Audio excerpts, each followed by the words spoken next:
Welcome to The Explainer, where we're going to dive into a huge and kind of subtle shift in how science even thinks about the universe. It's really a story about language, about why the biggest, most groundbreaking discoveries stopped being called laws and started being called theories. And what that tells us is, well, pretty much everything about how knowledge actually works. So here's a question for you.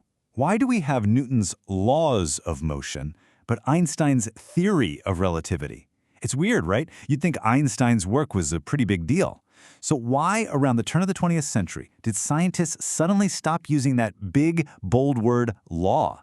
That's the puzzle we are unpacking today. To really get this, we've got to rewind the clock a bit, back to a time of, let's call it scientific certainty. For centuries, the thinking was simple. If a discovery was fundamental, if it was universal, you called it a law. And a law, well, a law was meant to be totally unbreakable. And the king of this whole law thing? Oh, that was Isaac Newton, without a doubt. His laws of motion and gravity, they weren't just ideas, they were seen as the literal rulebook for the entire cosmos. I mean, they could predict everything from an apple falling off a tree to the perfect clockwork motion of the moon. They just worked perfectly. But no matter how perfect something seems, the universe always has a few curveballs up its sleeve.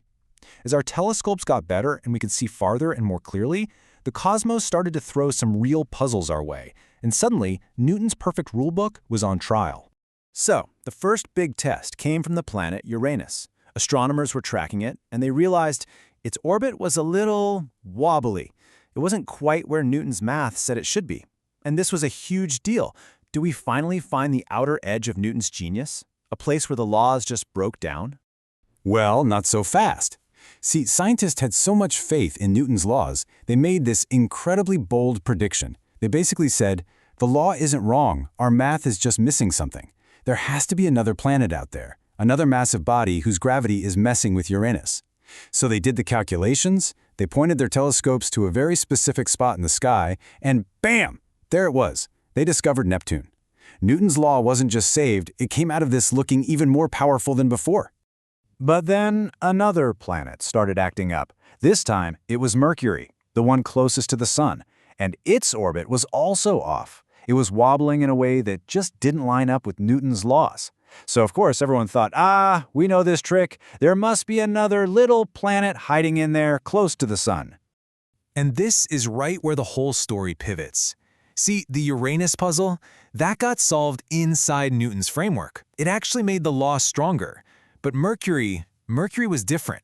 No matter where they looked or how hard they looked, there was no hidden planet. This wasn't a missing puzzle piece. This was a piece that just didn't fit at all. It was a real, undeniable crack in the foundation of physics. The universe, it turned out, needed a new rulebook, or at the very least, a brand new chapter. And the person who was about to write it was, you guessed it, Albert Einstein. Einstein rolls up with this totally revolutionary way of thinking about gravity. He said it's not some invisible force pulling things together. Instead, he said that massive objects literally bend and warp the fabric of space and time itself. And in the super intense gravity right next to the sun, that warping effect is much, much stronger. And guess what?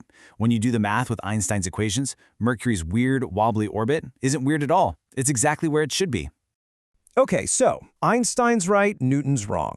Is that it? Do we just pack up Newton's laws, toss them in the bin, and say, hey, nice run, Isaac, but we're good now? No way.